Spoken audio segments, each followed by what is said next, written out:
Hi, and welcome to the Veritas Monthly Wrap-Up, where we discuss and unpack our monthly topic to identify the key takeaways that you can apply in your life moving forward. In February, we looked at practicing groundedness, a topic that looks at how we can make sure we're staying connected to reality, accepting what is and is not in our control, and committing ourselves to value-orientated or positive actions no matter what situation we find ourselves in. It's a really powerful topic because although it is around letting go of perfectionism, although it is around accepting that there is going to be instability in our life, that there's going to be things out of our control, we are actually always able to live out our values, which is a really empowering thing to remember and a really confident building attitude to be taking into the world, particularly at the moment where we are readjusting to life back in the workplace, where we have got uncertainty across the world. This is something that I feel that we should all be just connecting with on a daily or weekly basis to be seeing how we're going and what we can be improving to be connected to our values and living out our own value-orientated best lives.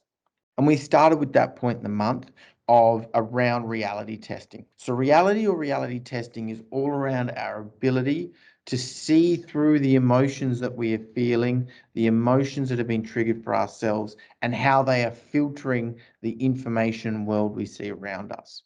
It is connected to emotional intelligence and is therefore a skill that we can actually all develop and learn.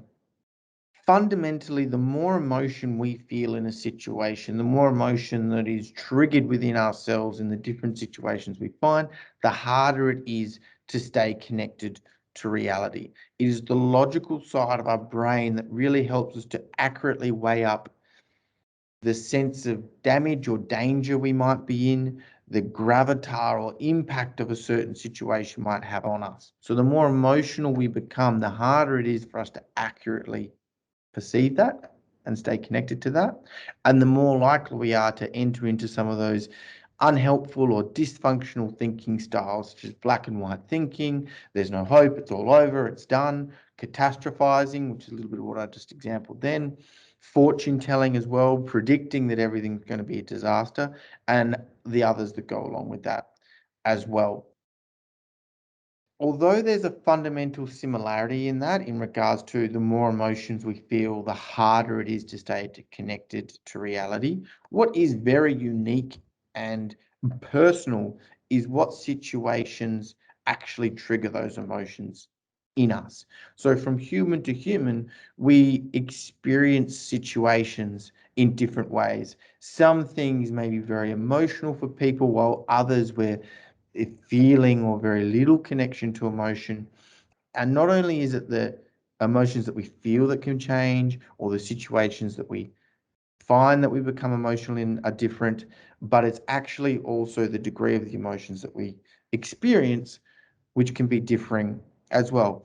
And that's something that we all need to be connected within ourselves to understand what situations we do become more emotional in, what situations we are predisposed to being triggered in, so that we can take ownership of how we're going to approach those situations and to the best of our ability, stay connected to reality so that we don't behave or take an attitude that can actually make the situation worse or more impactful in a way. So although there's a universal rule of the more emotion we feel, the harder it is to stay connected to reality, what is unique to every one of us is the situations that we might become emotional in or we are predisposed to being triggered in as well. And that's something that we all need to be owning. And we explored a couple of strategies to staying in reality. So a couple of things that we can practice when we feel those emotions start to build, or when we recognize we're in a situation that we traditionally become quite emotional in.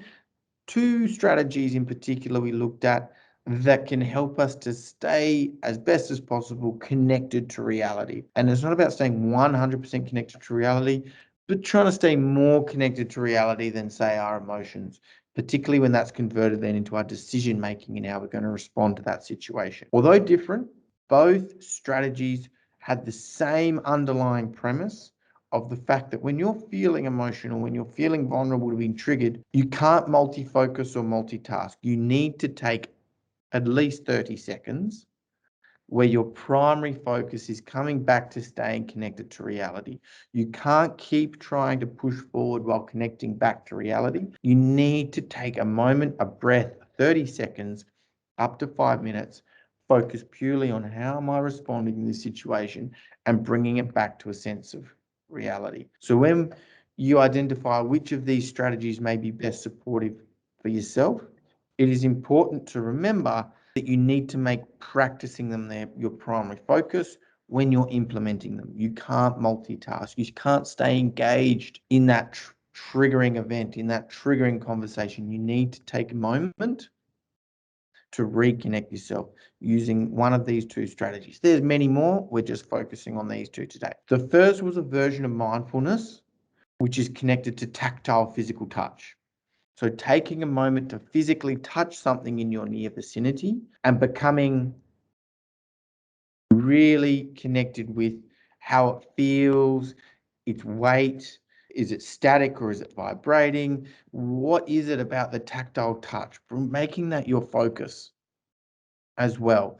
You may have heard this in regards to any one of your five senses and a mindful connection, whether it be eating, whether it be listening, temperature, whatever it is. But this was a version primarily connected to something in your near vicinity that you can touch and you can feel. Maybe it's got two different surfaces to it that feel quite fundamentally different.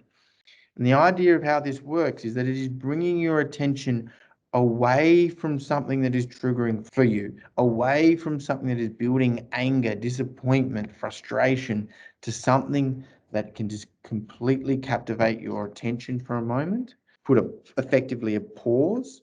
So you're disconnected from what is fueling your emotion with the pause to then take a moment, step back, and observe what is happening for yourself as well, connecting to reality. So that was the first strategy in regards to reality, just how you effectively give yourself a moment, disconnect. The second one is more connected to when we start to feel like we're catastrophizing a situation. It's called a catastrophe scale. And this is where if you start to recognize that you're highly emotional, or maybe you're starting to overemphasize the potential negative impact of this, it's around creating a catastrophe scale. And what that is a graph, vertical and horizontal axis. On the vertical axis is how impactful, how negative could this situation possibly be? Yep, so the higher up it is on the graph, the more negative this potential situation can become, how damaging it could be.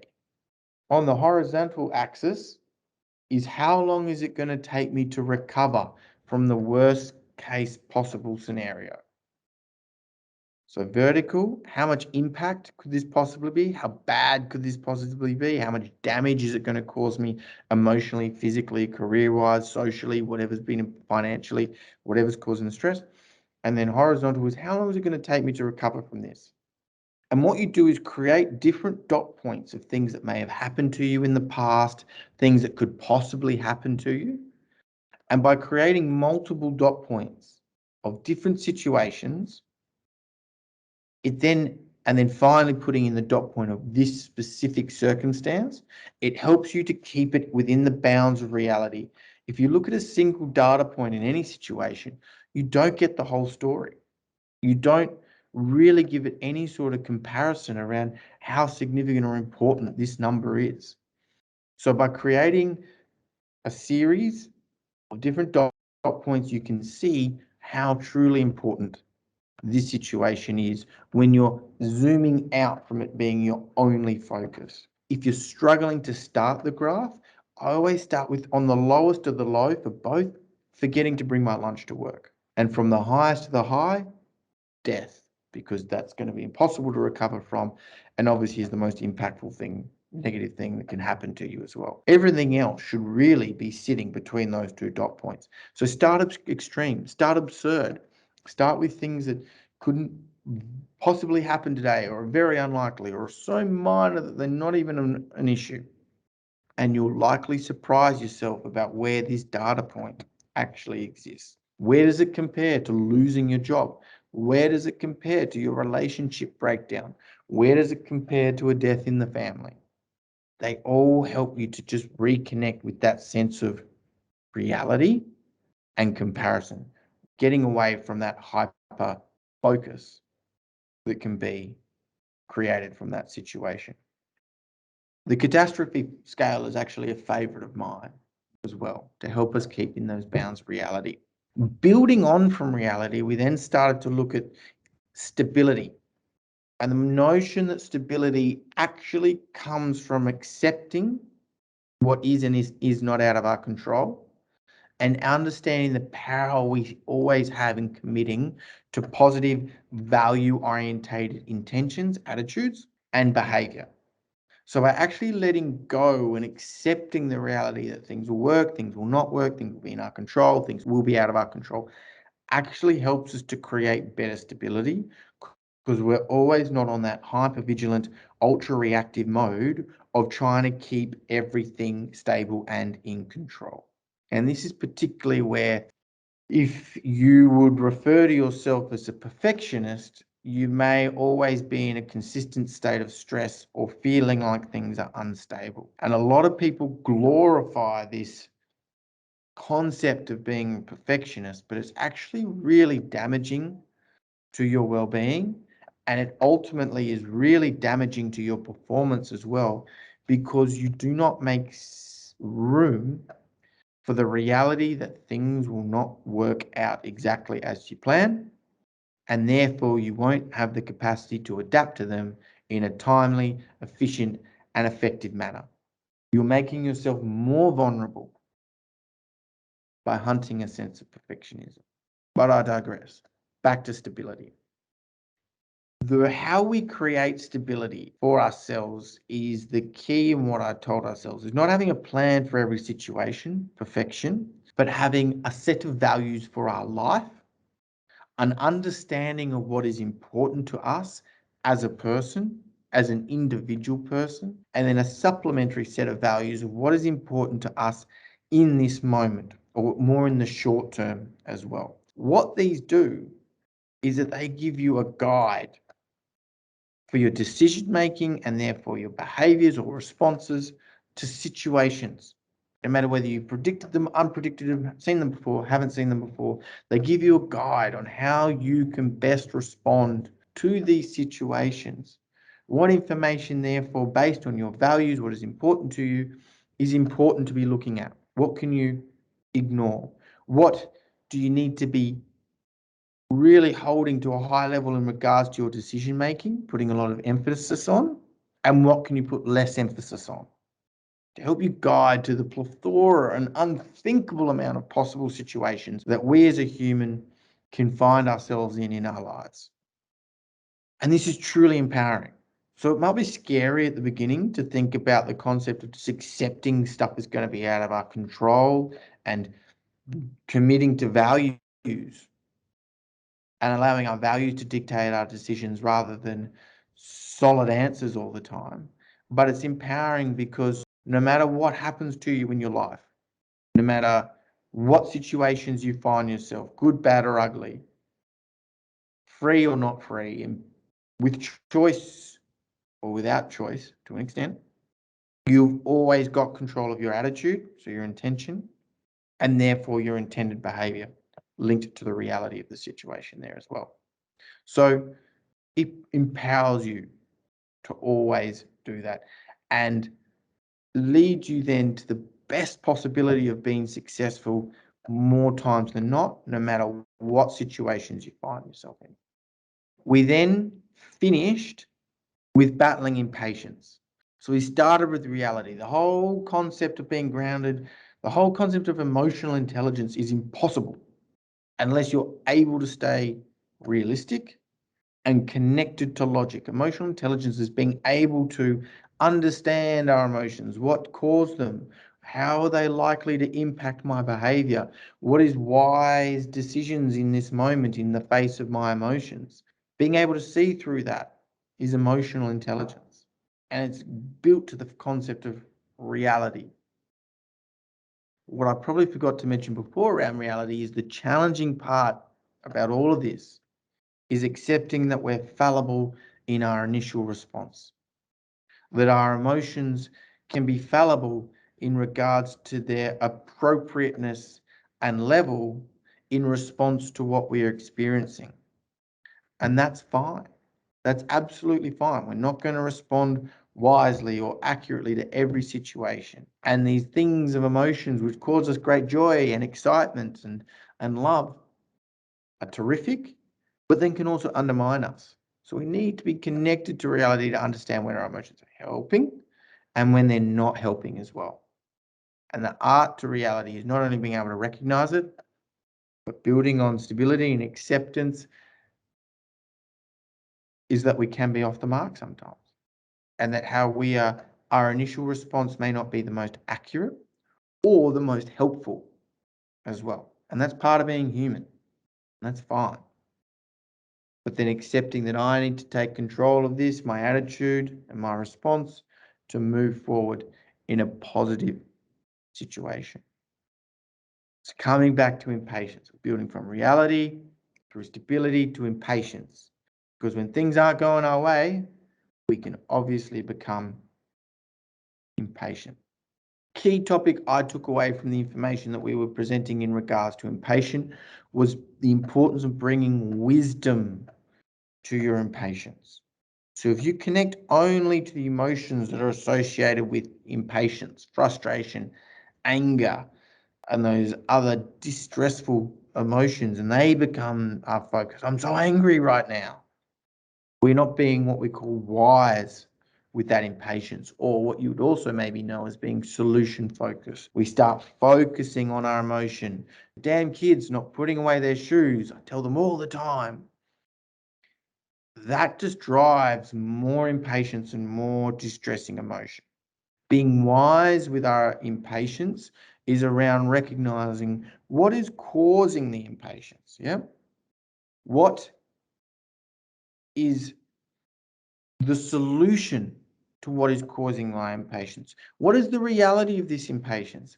Is this something that I simply just need to tolerate for another 5 to 10 minutes and everything will be fine if I don't respond negatively, act like a buffoon in front of everyone because I'm impatient at how long the line is taking to get through, etc. So I challenge you all.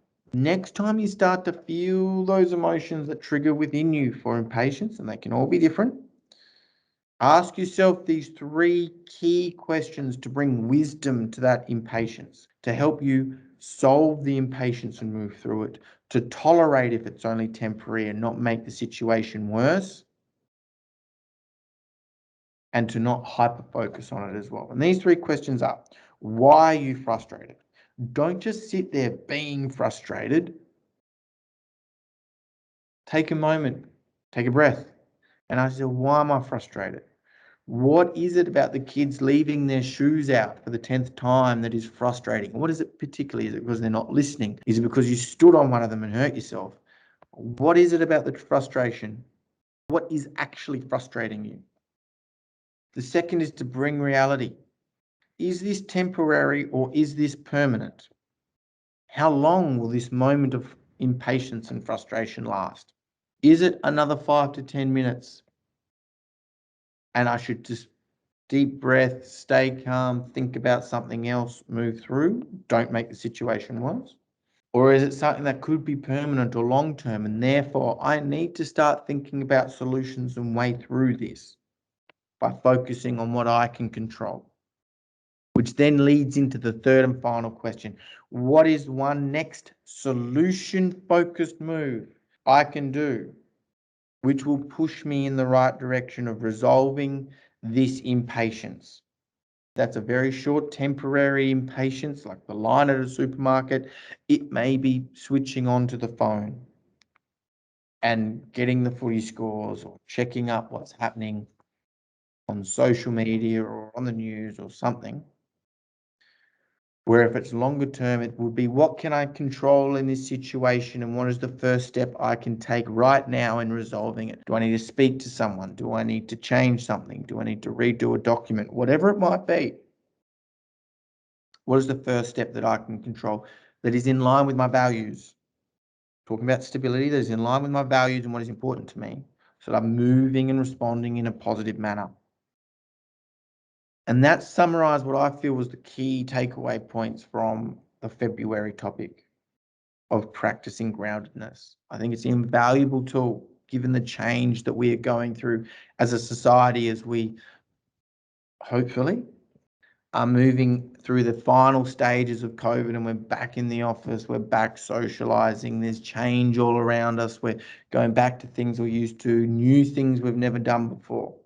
And also with obviously what's happening broader around the world and the instability and change that's happening there as well. We need to be practicing groundedness to help you feel better from a well-being and mental health point of view, and also perform better. And if you can hit those two things at the same time, which is not possible 365 days a year, but if you can hit those two things, feeling good and performing good more often than not, that links to thriving. That becomes self-feeding and helps maintain thriving. Once you practice groundedness, you're more likely to practice it again. Once you're performing well, you're more likely to do the behaviors that link to performing well again in the future. And that is how we build momentum and keep moving in that thriving. March, we're looking at togetherness. I probably say this every month, really, but another really important topic. We wouldn't talk about it if it wasn't important, I suppose. A really important topic for us to be looking at, again, with what's happening broader around the world, again, as we come back into our circles, into our societies, it's really important as we also look at what's happening broader from a political point of view as well. Really important. And I look forward to unpacking this with you at the end of March. Until then, I hope you have a terrific month. I hope you enjoy your month. And as I said, I look forward to catching up with you again at the end of March. Thank you very much and have a good day.